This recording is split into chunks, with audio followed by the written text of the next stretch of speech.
recentemente Blake Lively e Justin Baldoni voltaram a ser o foco das notícias, das fofocas e tudo mais, mas com uma grande reviravolta no caso que também já deu uma bombadinha no meio do ano por conta de É Assim Que Acaba, o filme estrelado pelos dois, dirigido pelo Justin Baldoni, e eu estou aqui para fazer um vídeo que não é muito de costume do canal, mas que talvez a gente faça mais em 2025 se vocês quiserem e gostarem, falando sobre os bastidores de todo esse caso.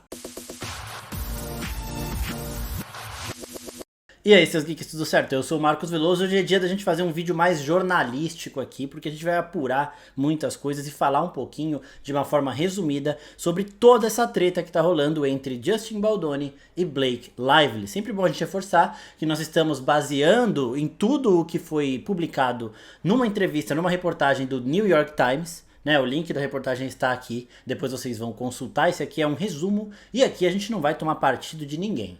Como eu disse, é um conteúdo mais jornalístico, então vamos falar o que está acontecendo no caso, o que foi exposto para o público, e aí você, na sua casa, tire as suas próprias conclusões. Isso também é importante reforçar, que o que eu vou falar aqui está na reportagem.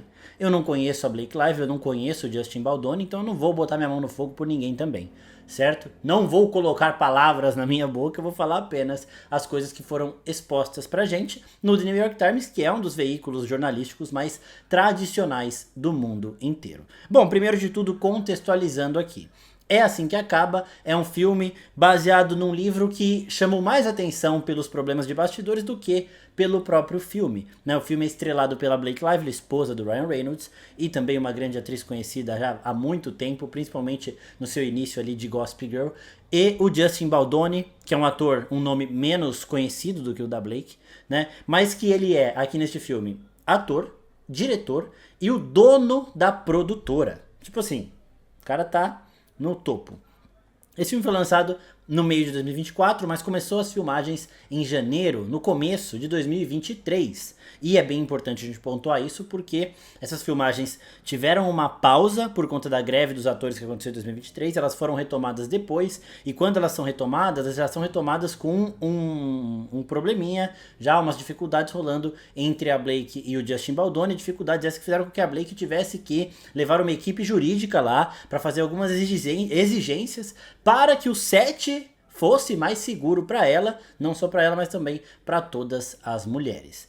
Então vamos contextualizar tudo desde o comecinho para depois a gente falar do que rolou na época do lançamento do filme e também falar do que está rolando agora. Em 2023, segundo consta nesse caso, nessa queixa que a Blake Lively abriu contra o Justin Baldoni agora, que foi toda exposta na reportagem do New York Times, eles começaram as gravações e alguns comportamentos, não só do Justin Baldoni, como do outro dono da empresa, da produtora, o Jamie Hitch, começaram a incomodar um pouco a Blake Lively. Então, os problemas que ela expõe nessa queixa são: os dois ficavam falando muito de perto dela, inclusive ela não tinha intimidade com os dois para isso e já pediu várias vezes para eles pararem.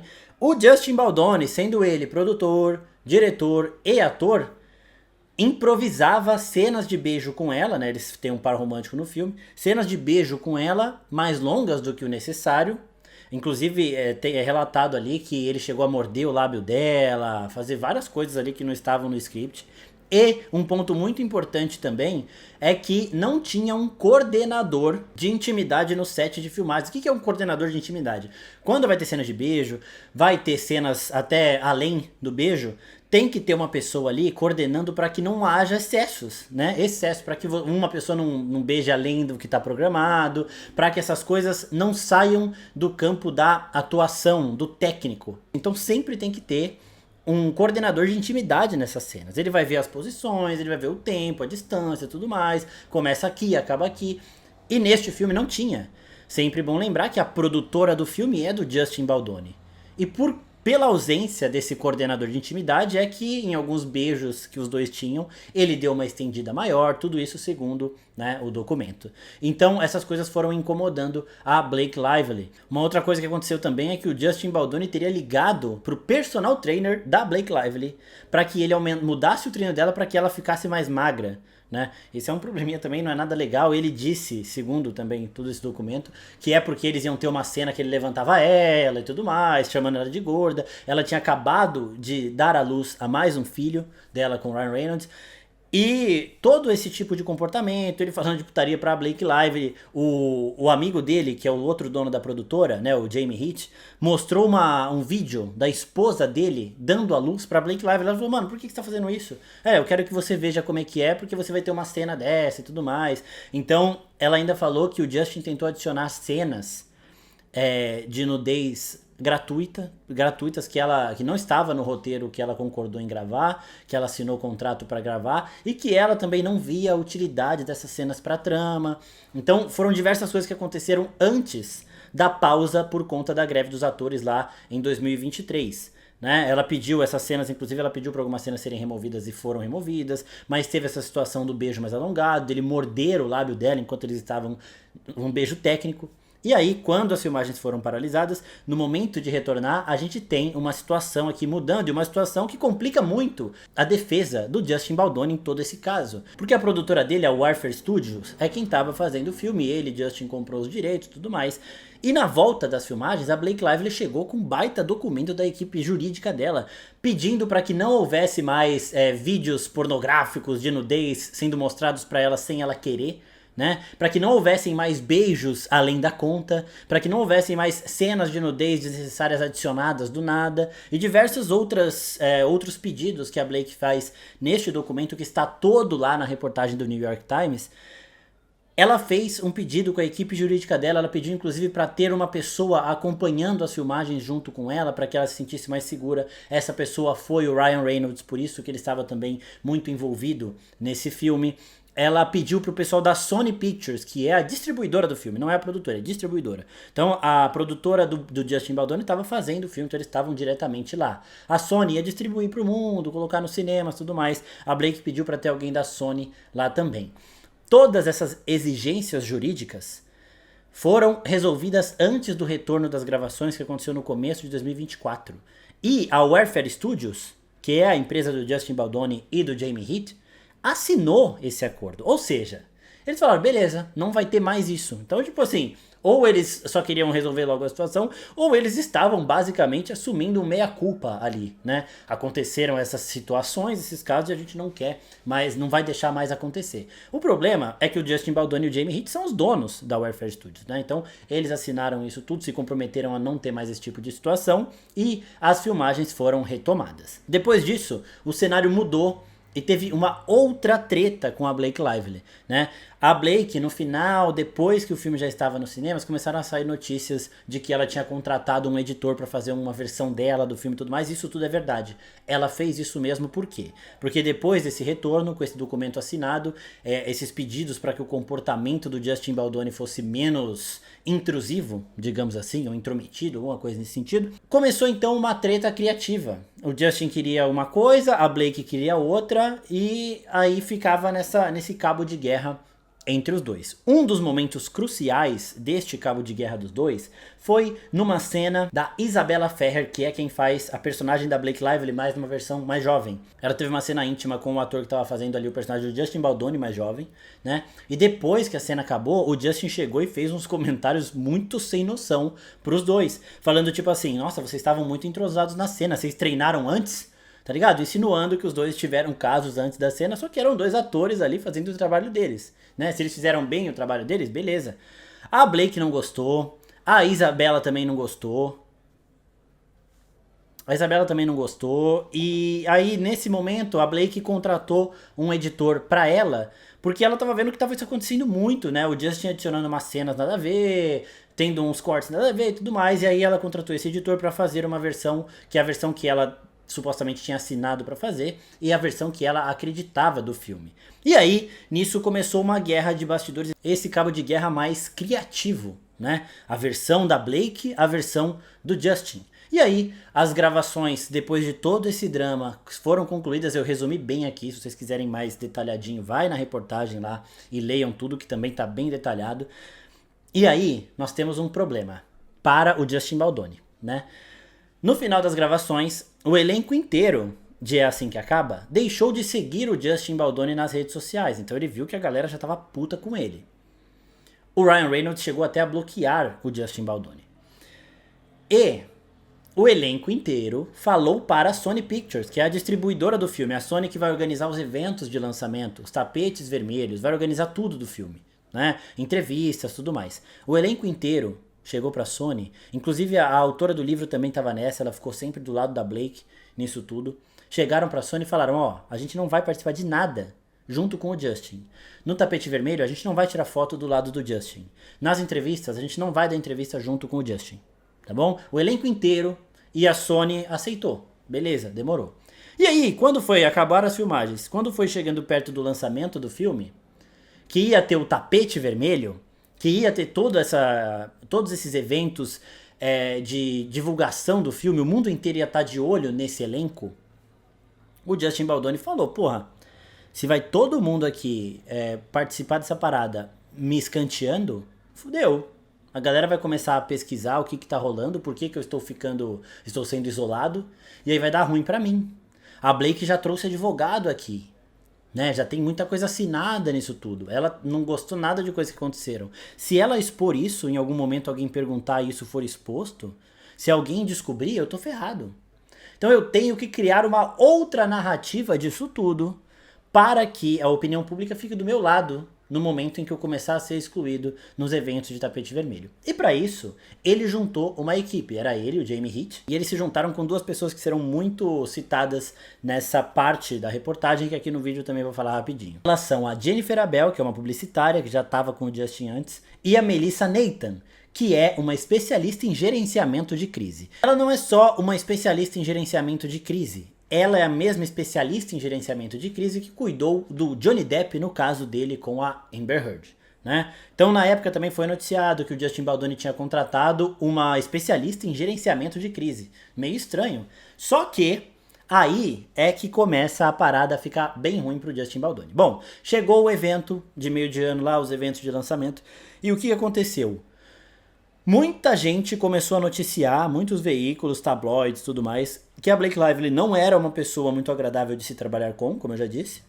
Que a Blake Lively era mandona demais, tanto que ela pediu para um editor próprio cortar o filme para ela lançar a versão dela. O que é verdade, mas né, não entraram muito em detalhes do motivo dela fazer isso. Só tipo, nossa, a mulher é tão arrogante que ela tá cortando o filme do jeito dela. Uma outra crítica que aconteceu muito pra Blake Lively naquela época, se vocês lembram do Twitter nessa época, vocês vão lembrar. Tava todo mundo falando que ninguém suportava trabalhar com a Blake, que ela se achava a última bolacha do pacote, que ela pediu pra cortar o filme do jeito dela. E o que mais pegou também é que esse é um filme que trata de uma temática meio pesada de violência doméstica, violência contra a mulher. E a Blake Lively estava divulgando esse filme de uma outra forma, de uma forma mais florida, digamos assim. Inclusive eles estavam fazendo as divulgações em floriculturas, porque ela trabalha com isso no filme, é personagem e tudo mais. Toda a equipe estava fazendo a divulgação do filme dessa forma, uma forma mais leve, digamos assim. Enquanto o Justin Baldoni, toda vez que ele fazia as divulgações sozinho, né, ele estava isolado, ele falava da violência doméstica, ele falava da violência contra a mulher, ele abordava esses temas mais pesados que o filme trata também. E o restante do elenco da equipe não. E aí todo mundo falando: nossa, estão querendo romantizar um assunto pesado desse. Só o Justin tá correto. Esse cara é um santo. Ele teve que aturar tanto a Blake Lively durante as gravações e agora ele tá sozinho falando do real assunto que o filme mostra. Só ele tem noção. A Blake Lively tá querendo vender os produtos dela enquanto tá fazendo a promoção de um filme que só ela viu e não sei o que lá. Rolou tudo isso aí na época. E aí, nessa queixa que agora está no The New York Times, diz o seguinte: que a divulgação que a Blake Lively e o restante do elenco estavam fazendo era a divulgação que a distribuidora do filme, a Sony, ordenou e que eles aceitaram fazer assinando um contrato. Inclusive diz lá que o Justin Baldoni também assinou esse contrato para divulgar o filme dessa forma. E algumas das diretrizes do contrato são as seguintes: vamos focar na força e resiliência da Lily, não tanto como uma história de violência doméstica. Vamos focar mais no crescimento interno dela, aprendendo a assumir o controle da sua vida. O foco não é ser um filme triste e pesado, mas sim um filme de esperança. Não é também um filme de triângulo amoroso nem nada do tipo. Evite dizer que o filme reflete todos os casos de violência doméstica, porque existem muitos casos e esse é apenas uma perspectiva. O Justin tinha aceitado cumprir esse mesmo tom de divulgação do filme, só que quando o plano da equipe dele, de gerenciamento de crise e tudo mais, entrou em ação, ele mudou a vertente. Talvez, inclusive por conta disso, ele teria problemas judiciais para resolver com a Sony Pictures, né? Porque ele assinou ali aceitando divulgar o filme de uma forma e divulgou de outra forma. Beleza, nessa época o Justin Baldoni saiu como um herói, um protetor das mulheres, alguém muito consciente. A gente conhece, hoje a gente vê nesse caso aqui, a gente conhece o biotipo lá do esquerdomacho há muito tempo, né? A galera que se faz de uma coisa e na verdade não é. E o que a gente tá lendo aqui já indica que o Justin Baldoni tá seguindo esse caminho aí. Inclusive também a própria Blake Lively relata uma conversa que ela ouviu do Justin, ela estava no carro, ela, o Justin Baldoni e o motorista dela, e o Justin tava falando de casos que ele tava com uma mulher, e aí ele cansou da mulher e passou pro Jamie Heat, né? Os dois falando que eles trocavam mulheres e tudo mais. O Justin falando de comportamentos que ele teve no passado de não aceitar um não como resposta, né? E o Justin falando isso num sentido de agora eu mudei, eu sou uma pessoa melhor evoluída. Só que a Blake Lively vendo que, porra, ele falou, cometeu uns crimes aí, né? Tanto que a Blake também relata que quando o Justin saiu do carro, o motorista dela olhou pra ela e falou: me lembre de nunca te deixar sozinho com esse cara, né? Então, fora todos esses comportamentos, fora todos os comentários dele falando que ela estava acima do peso, dele aumentando o beijo, querendo colocar cena de nudez a mais dela, tudo mais, ainda teve isso, né? Uma outra coisa também que eu esqueci de falar aqui, que está lá relatada no processo, é que a Blake diz e reclama que várias vezes ela estava no set dela, privado dela, ali, né, meio que o camarim dela, tirando as maquiagens de corpo. Então ela meio que tava quase nua ou nua, tirando maquiagem lá de marca de machucado e tudo mais que eles usavam pra fazer o filme. E aí o Justin e o Jamie entravam no trailer dela ali pra falar com ela e ela tava lá, seminua ou nua, né? Inclusive ela relata uma bem detalhada que o Jamie entrou no trailer dela pra falar com ela e ela falou: ó, eu prefiro que você entre outra hora porque eu estou tirando minha maquiagem e eu estou quase nua, né? E aí ele disse: ó, a gente vai falar do que você pediu lá pro set mudar. Se não for pra falar disso agora, a gente não fala mais. E aí ela teria concordado no Jamie ficar ali conversando com ela, só que pediu pra ele ficar de costas pra ela, né? E aí quando ela percebeu, ele tava não só virado pra ela, como olhando fixamente nela, né? E ela lá, seminua ou nua, tirando a maquiagem, ela falou até que teve casos que ela estava amamentando, né? E aí o Jamie disse que ele só conseguia conversar com alguém olhando o olho no olho e tudo mais, nesse papo aí, bem desconfortável pra ela, inclusive.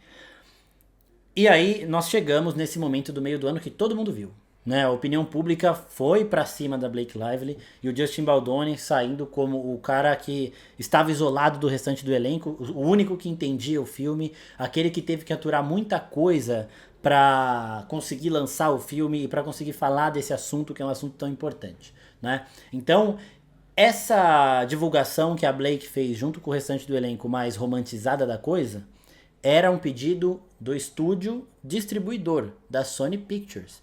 Eles vão espalhar o filme pro mundo, eles sabem a imagem do filme que eles querem passar, né? Então eles falam pros atores: faz isso, isso e isso. Isso aí sempre aconteceu. Os atores assinaram e fizeram o que eles tinham combinado. O Justin não. Aí, nisso, a Blake Lively e o Ryan Reynolds sofreram muito, né? Tinha muita gente falando: o casalzinho amado agora caiu as máscaras, a Blake Lively realmente é insuportável de se trabalhar. E vocês lembram que eu falei da atriz que faz a versão jovem da personagem da Blake? Ela, inclusive, disse que a Blake foi sempre um amor com ela nos bastidores, inclusive protegendo ela.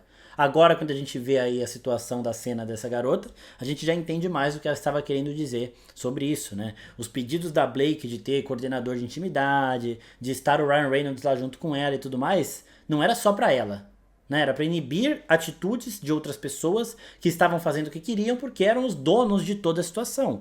O Justin Baldoni era o dono do estúdio, produtor e diretor do filme, além de ser ator. Quando você quer reclamar de alguma situação no set, você vai pro produtor. E aí você vai vai reclamar do Justin pro Justin?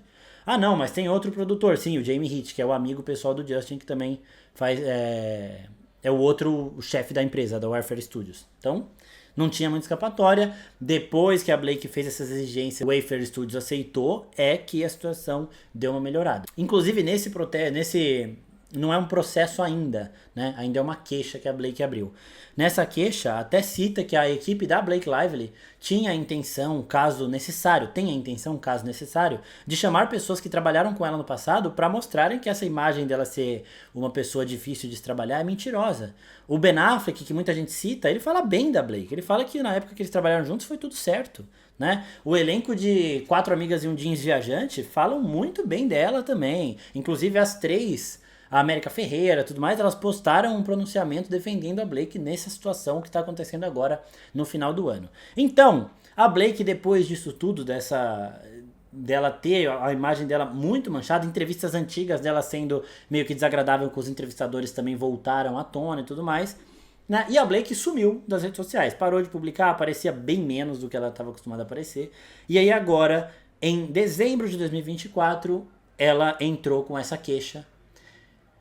Muitas reportagens começaram a falar sobre o assunto, o TMZ foi o primeiro sempre, né? Eles sempre são os primeiros a chegar nas coisas.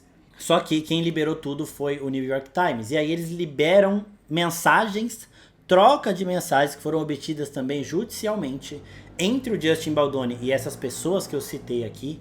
A mulher especialista em gerenciamento de crise é a Melissa Nathan, a Jennifer Abel, são as duas que mais aparecem. Muitas mensagens que dificultam muito a situação do Baldoni. As mensagens são basicamente o seguinte: a Melissa Nathan falando que vão passar, né, que eles estavam planejando antes de começar essa parada de divulgação do filme, os tapetes vermelhos e tudo mais, que eles iam começar a plantar notícias de que a Blake é uma pessoa controladora, porque ela contratou realmente um editor para fazer o corte dela do filme. E aí tem uma mensagem do Justin Baldoni dizendo o seguinte: não sei não, eu me senti mais, eu queria algo além, né? Eu me senti mais seguro na nossa reunião. Então, basicamente, ele teve uma reunião com essa mulher antes, uma reunião presencial, e eles falaram ali de meio que difamar a imagem da Blake Lively, e é isso que ele tá falando aqui. E aí, a resposta da Melissa complica tudo. Ela fala, claro, né, amigo, basicamente. Claro, né, amigo. Só que tem coisas que a gente vai fazer que a gente não pode falar aqui. Imagina se essas mensagens caem nas mãos erradas. E depois, tem uma mensagem da Jennifer Abel falando com a Melissa, que ela fala pra Melissa, o Justin quer sentir que a Blake Lively pode ser enterrada. E a Melissa responde o seguinte: nós podemos, ou eu posso, enterrar qualquer pessoa. Né? Inclusive, no momento em que Daily Mail e um monte de tabloide começou a publicar umas paradas da Blake, a Jennifer Abel vai falar com a Melissa e fala, nossa, você arrasou nessa, não sei o que, tá funcionando super. E a Melissa fala, eu sou a melhor no que eu faço. Então assim, eles estavam realmente numa campanha de manchar a imagem da Blake Lively, campanha essa que funcionou tanto, que agora, quando ela expõe documentos obtidos judicialmente, prints de conversas do Justin, as pessoas ainda não acreditam nela. As pessoas ainda acreditam nele, Justin Baldoni. Então, é uma situação, é um trabalho muito bem feito. Inclusive, tem um outro cara que eles citam no processo, que é um cara basicamente invisível virtualmente falando, mas que é um gênio virtual ao mesmo tempo. Ele não aparece em lugar nenhum, mas ele estava agindo para mexer com as redes sociais, para que notícias contra a imagem de Blake Lively chegassem às pessoas. Então, as conversas da Melissa com a Jennifer Abel, principalmente, que era meio que quem representava o Justin Baldoni, eram de tipo, nossa, ele arrasou no Reddit, ele tá mexendo lá, tá cuidando do Reddit, tá cuidando de tal lugar. Ninguém sabe quem é esse cara, ninguém sabe o que ele faz, só que funcionou. Porque toda hora que saiu uma notícia envolvendo o nome de Blake Lively, chegava em todo mundo e era descendo o pau mesmo, né? Falando um monte dela, pintando como se fosse a pior pessoa do universo. Ruim de trabalhar, egocêntrica, que queria ser o centro de tudo, que tava acabando, isolando o Justin e tudo mais. Né? Só que quando você percebe uma situação que todo o elenco foi para um lado e um cara só tá do outro, né, já é meio difícil você acreditar que todo o elenco está apoiando a pessoa que tá errada. Isso desde aquela época e agora de novo. E aí depois que a Blake Lively foi ao público, né, com essa queixa, que o The New York Times postou a queixa, aí o Justin Baldoni começou a sofrer as consequências com uma velocidade assim absurda. Na época da Blake, ela não sofreu nenhum tipo de retaliação, digamos assim, de patrocinadores, de agências que trabalham com ela, para quem ela trabalha, de estúdios, nada, boicote nesse nível. O Justin Baldoni, agora que vazaram essas provas mais concretas, tem print de conversa dele falando, né? Ele mostra, tem um print de uma conversa que o Justin Baldoni manda para essas mulheres que eu já citei aqui, um print de uma matéria da Hailey Bieber, né, a esposa do Justin Bieber, que ela tava falando, casos de Hailey Bieber fazendo bullying com os outros, bullying, né? E ele fala, é isso que eu quero que vocês façam com a Blake, né? E aí uma delas responde lá, calma, não sei o que, tá tudo sob controle, a gente tá cuidando disso. Então era ele mostrando situações de outras mulheres que estavam se ferrando na mídia, porque ele queria que isso acontecesse com a Blake Lively também, né? E tava funcionando.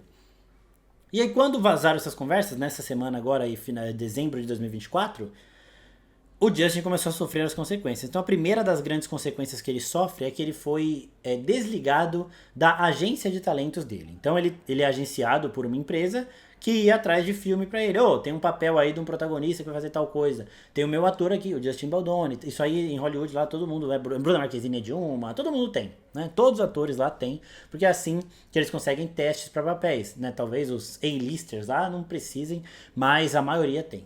E ele foi desligado da agência dele quando essas notícias vazaram. Ele também, em dezembro, no comecinho do mês, tinha vencido um prêmio da Vital Voices de homens que protegem as mulheres. Ele tinha vencido esse prêmio, porque essa imagem de esquerdomacho que ele passou foi uma imagem fortíssima. Ele falava sobre violência doméstica, ele falava que esse era um assunto que tinha que ter mais atenção, os homens tinham que parar para pensar mais nisso. Ele fazia todo esse discurso, a galera amando ele, achando ele o salvador da pátria, alguém que é um visionário, tudo mais. Até que ele ganhou este prêmio do Vital Voices. E o Vital Voices, depois que vazou tudo isso, cancelou o prêmio, obviamente, né? Porque a gente tem na reportagem o cara mandando uma imagem de uma mulher que tava se ferrando na imagem da mídia, falando, eu quero que essa outra mulher se ferre desse jeito que essa mulher se ferrou, tá? Pra limpar minha barra. Basicamente era isso que ele tava fazendo. E aí ele perdeu também esse prêmio, ele sofreu agora ele sofreu uma queixa também de uma mulher que trabalhava com ele, uma ex-agente dele, mas aí é uma parada mais de negócios mesmo, não tem a ver com assédio, abuso, nem nada do tipo, mas no processo da Blake aqui tem sim, porque o cara aumentar um beijo, entrar no trailer dela enquanto ela tá se maquiando seminua, enquanto ela tá amamentando, querer adicionar cena de sexo, ficar mostrando putaria pra ela sem ela pedir, sem ela ter intimidade com ele pra isso, sabe? Então são muitas coisas muito complicadas envolvendo aí o Justin Baldoni neste momento, né? Enquanto a situação da Blake Lively vai meio que não se normalizando, né? Mas vai meio que clareando aí quem tá do lado certo e tá do lado errado. Só que se você for ver ainda nas publicações, como eu disse, esse processo de difamação foi tão forte no meio do ano que até hoje muita gente, grande maioria mulheres inclusive, estão ainda do lado do Justin Baldoni. E um outro ponto bem importante antes de encerrar, uma das entrevistas antigas da Blake que mais viralizou é de uma repórter norueguesa que repostou uma entrevista dela com a Blake também no meio do ano, quando a Blake já estava toda ferrada aí na opinião pública, com o título O Dia que Blake Lively Quase Fez Eu Largar a Minha Carreira de Jornalista, alguma coisa assim. Se vocês devem saber, vocês estão vendo aí o rosto dela, depois procurem esse vídeo no YouTube que tem. Que é uma entrevista realmente bem desconfortável, né? A Blake não é muito legal com ela. A outra mulher que tá junto com a Blake dando a entrevista chega a virar os olhos pra repórter no final. Esta repórter, na época do caso do Johnny Depp, que eu falei, que é a mulher aqui que estava, a gerenciadora de crise aqui que o Justin tinha contratado, foi a mesma que o Johnny Depp contratou no caso com a Amber Heard. Na época do Johnny Depp e Amber Heard, esta mesma repórter norueguesa postou um vídeo de uma entrevista dela com o Johnny Depp, escrevendo inclusive na legenda Justiça por Johnny Depp. Né? Então meio que ela estava alinhada com, a gente não está falando que elas trabalham juntas, a reportagem também não fala, mas a reportagem pontua isso. Na época do caso da Johnny Depp com Amber Heard, esta repórter norueguesa estava alinhada com o cliente da Melissa Nathan, e nessa época do caso de Justin Baldoni e Blake Lively, essa mesma repórter também estava alinhada com a cliente da Melissa Nathan. Elas trabalham juntas? Não sei, não dá pra saber, a gente não conhece as duas, né? Mas é uma coincidência aí que tem que ser pontuada também. A Blake foi desagradável na entrevista? Foi, mas sim, a gente tem uma porrada de ator sendo indelicado em entrevista, porque às vezes você não está num bom dia, você não está com um bom humor, talvez você não foi com a cara da pessoa que está te dando a entrevista, não gostou da pergunta que foi feita, né? Todo mundo passou por um dia de ira, um dia de raiva e tudo mais, isso daí pode acontecer. É importante a gente pontuar essa coincidência aí desta jornalista com a Melissa Nathan, que é essa especialista em gerenciamento de crise. Bom, basicamente é isso que tá rolando. A Blake Lively ainda não apareceu para falar nada e provavelmente nem vai aparecer. Quem tá cuidando disso é a equipe jurídica dela. Ainda não é um processo, é uma queixa que pode virar um processo ou pode terminar em algum tipo de acordo. E o Justin Baldoni está sofrendo todas as consequências possíveis. Foi desligado da agência de talentos, perdeu um prêmio que ele tinha vencido no começo desse mês de dezembro de 2024, e tá agora também sendo atacado pela opinião pública. Opinião pública, entretanto, que não está 100% lá do Blake Lively, nem 100% contra Justin Baldoni. Ainda está muito polarizada. Está, inclusive, mais polarizada do que na época do meio do ano. No meio do ano estava muito mais pró-Justin e contra Blake do que agora. Agora está mais equilibrado, se você for ler tudo. Bom, basicamente é isso nesse momento que está acontecendo. Vendo por esse lado, a gente consegue entender muito mais a presença do Ryan Reynolds lá na divulgação do filme, a proximidade dele com a Blake, mesmo que foi na mesma época de Deadpool e Wolverine. Ela estava muito com ele nos tapetes vermelhos de Deadpool e Wolverine, e ele sempre com ela nos tapetes vermelhos de É Assim Que Acaba, os filmes que foram lançados quase na mesma janela ali. Agora o Justin Baldoni está sofrendo as consequências, talvez seja difícil para ele trabalhar enquanto isso não se resolver, né? Mas talvez tudo seja resolvido num acordo, talvez ele realmente, se ele sentir que isso é mentira, talvez ele queira ir pro processo e ele entre com o processo para provar a inocência dele, e aí a imagem dele também volte. Por isso que eu tô falando, não dá para botar a mão no fogo por ninguém. O The New York Times é um veículo respeitável. A Blake Lively tem provas muito consistentes, né? Então, é meio difícil agora a gente achar que o Justin Baldoni é esse deus defensor das mulheres que ele estava pregando. Mas ainda tem que esperar esse caso ir para julgamento para tomar decisões completas. Geralmente é assim, né, gente? Nessas confusões gigantes, você não pode tomar um partido sem esperar tudo ser exposto, tudo ser relatado. Eu espero que vocês tenham gostado do vídeo. Se gostou, se inscreve no canal. Comentem aqui também críticas construtivas, porque talvez a gente faça mais vídeos dessa forma no ano que vem, né? Com esses casos aí explicando para vocês com uma vertente mais jornalística. Comentem se vocês acharam que faltou alguma informação, se faltou um pouco mais de clareza em alguns pontos, que aí a gente vai também melhorando. É isso, pessoal. Muito obrigado. Até a próxima. Tchau, tchau.